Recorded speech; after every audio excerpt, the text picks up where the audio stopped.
Chevrolet is looking to tempt families out of their 7-seater Zafira, Picasso, Scenic and C-Max MPVs and into its Orlando. With value, size and character on its side, this car stands a good chance of doing exactly that.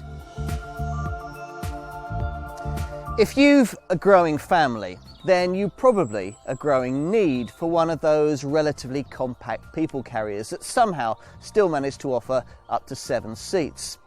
Yet the problem with a growing family is that it also brings with it growing costs. And what you don't need in a world of forgotten PE kits, cash and carry nappies and trips to the zoo is an asking price for such a vehicle that hovers slightly below, or more likely slightly above, the £20,000 mark. Yet, list price wise, in the diesel form you'll probably want, that's exactly what you're faced with paying for either of the main contenders in this segment.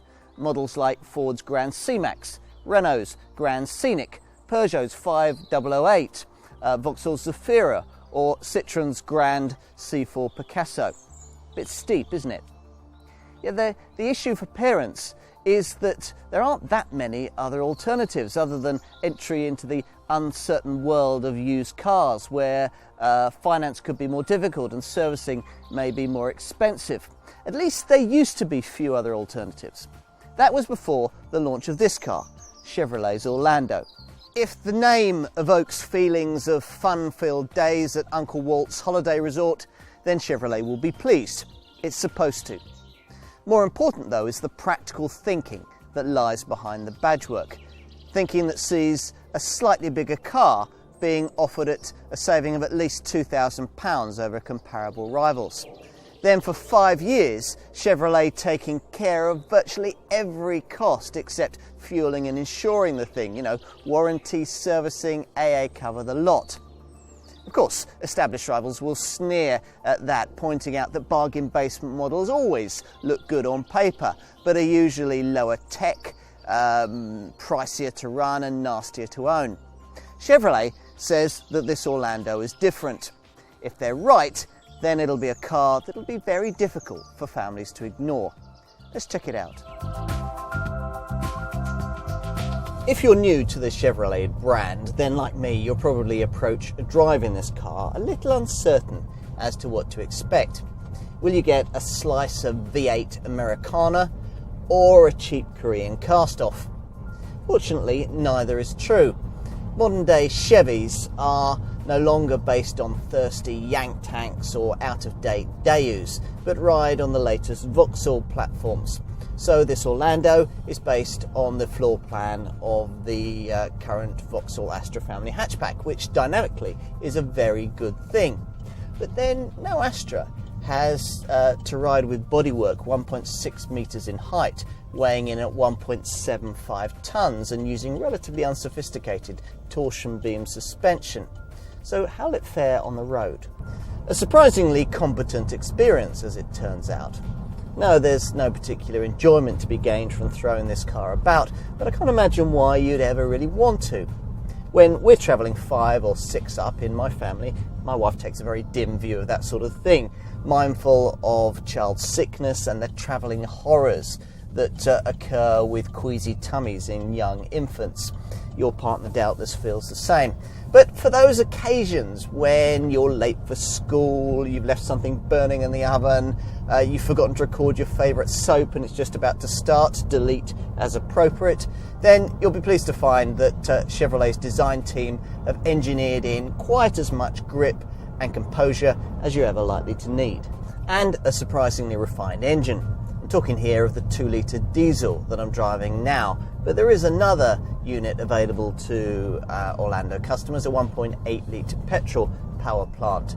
Though it's slightly vague, electrically assisted power steering isn't ideal, and its 141 braked horses aren't really enough to shift a vehicle of this size with any great alacrity. As a result, this variant can be a little noisy, not helped by the lack of a 6th gear in its 5-speed manual box. The engine has also developed a 1.4-litre petrol turbo for this model, and it's a better bet. But better still is this 2-litre VCDI diesel, available with 130 brake horsepower, or as in this case with 163 braked horses. Rest to 60 in the diesel variants will take between 10 and 11 seconds, depending on the model that you choose, on the way to a top speed of around 112 miles an hour. Diesel drivers who opt for the 6-speed automatic that I've got here, rather than the 6-speed manual, will get an even more relaxed drive. Either way, it's a diesel engine that's far more refined than you'll find in a comparable Vauxhall. One of the benefits of buying a C-Max or Scenic-sized compact 7-seat MPV people carrier rather than something from the larger Ford Galaxy or Volkswagen Charan people carrying category is in-town manoeuvrability. Now, though this Orlando is 10 centimetres longer than a rival Scenic or C-Max, it shouldn't take too much adjustment if you're coming to it from something family hatchback or Mondeo size, despite the slightly compromised rear three-quarter visibility caused through the thick rear corner D-pillars and tapering side windows, although that's helped by the standard fitment of rear parking sensors on all but baseline models. Chevrolet says that this Orlando brings swagger to the historically rather conservative people carrying segment, with styling that's part MPV, part SUV. The SUV bit rather escapes me, but there's no denying that from the front at least, this car does have a bit of personality. Its Chevrolet face, depicted by the brand's familiar split radiator grille and bow tie badge. The current MPV trend for sliding side doors has been ignored in this case, as to some extent have market conventions when it comes to size.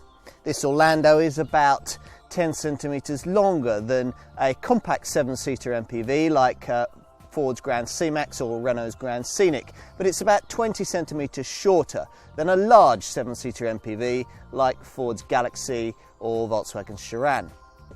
Which means that you won't be putting any basketball players in this third row of rearmost chairs, accessible by this roll-out and fold facility, which enables the outer seats of the second row to fold more easily and allow access to the back row. Having said that, despite the fact that the high floor means that your knees usually end up above your hips, it'll be quite okay back here for adults on shortish journeys, and kids will be fine, appreciating the theatre-style seating, which sees both second and third rows positioned slightly above those at the front to give a better view out both to the front and to the side. Now, that's something you'll also be thankful for should you find yourself here in this second row. Now, it was to benefit passengers here that Chevy's designers decided to stretch this car's Vauxhall Astra-sourced floor plan by a further 85mm, and the result is decent standards of head, leg and shoulder room. Now, there isn't a huge amount of innovation here, although the seats do recline for greater comfort on longer journeys.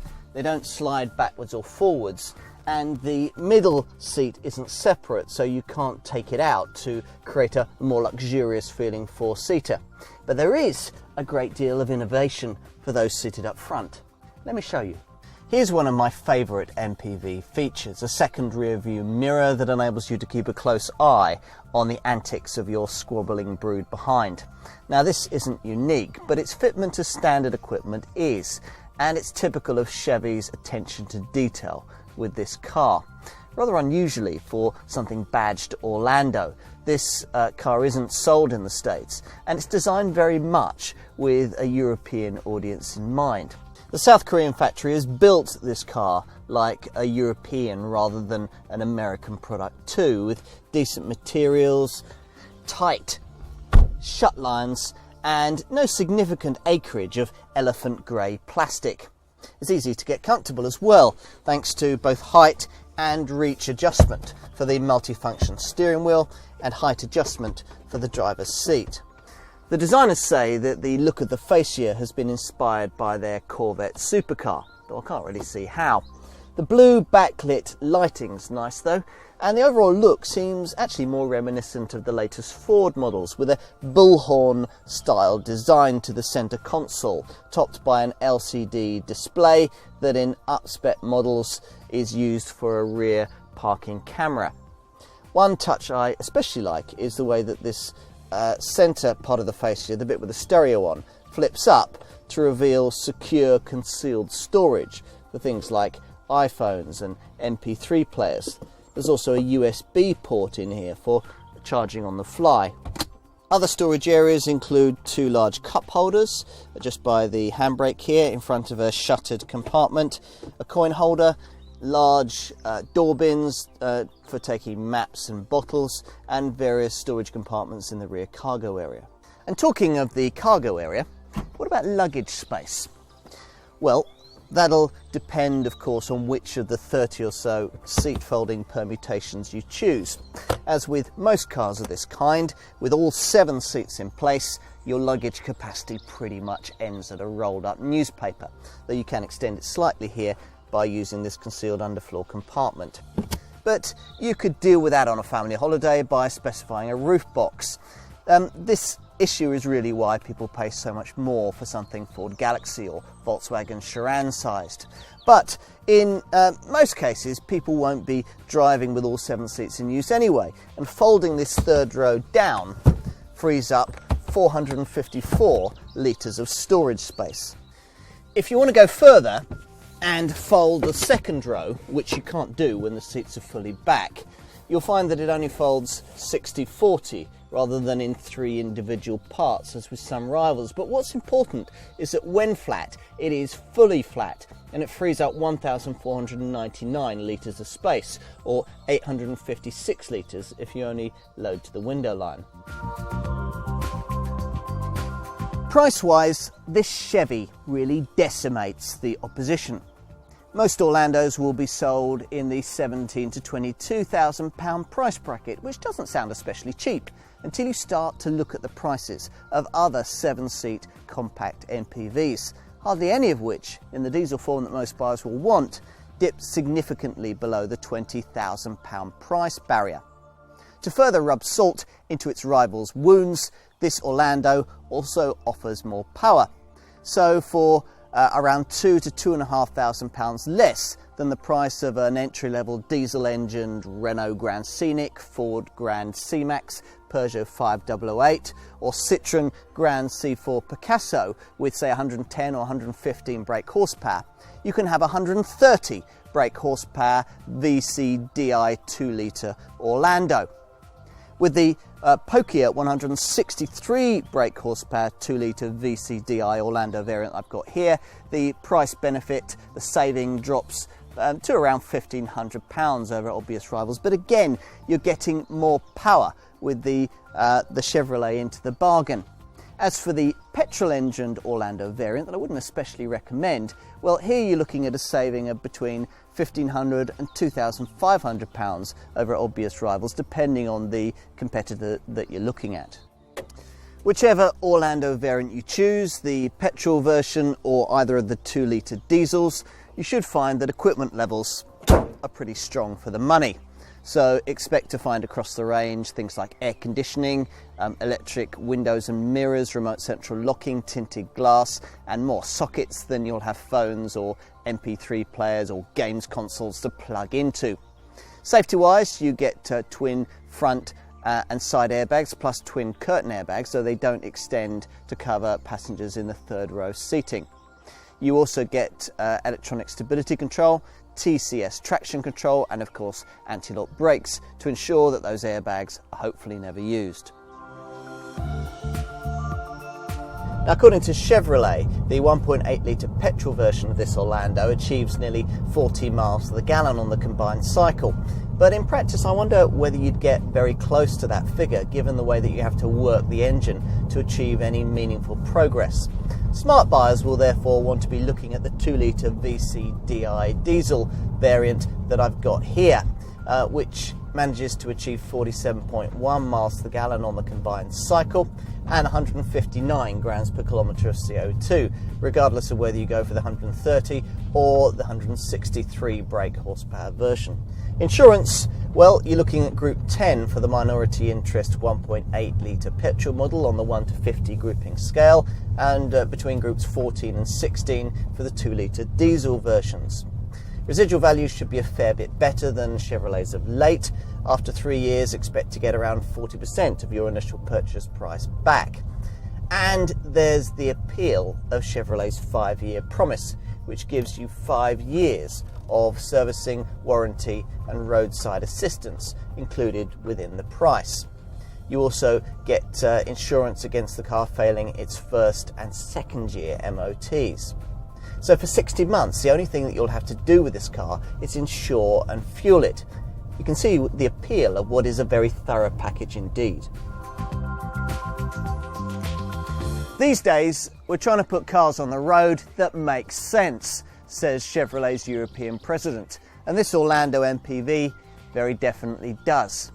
It goes without saying that it's a practical thing, but the amount of care that has gone into making this car easy to live with on a day-to-day basis is obvious. And it comes with a fantastic after-sales package that'll calm the nerves of those approaching this brand from some of the market's more established names. And all of this has been achieved without sacrificing something that very often goes out of the window with models from value brands: a bit of character. This Chevy has a personality all of its own, as back in 1911, company founder Louis Chevrolet decided all his models should. It's a car families will warm to at a price that makes sense, which makes it a people carrier that ought to be very hard to ignore.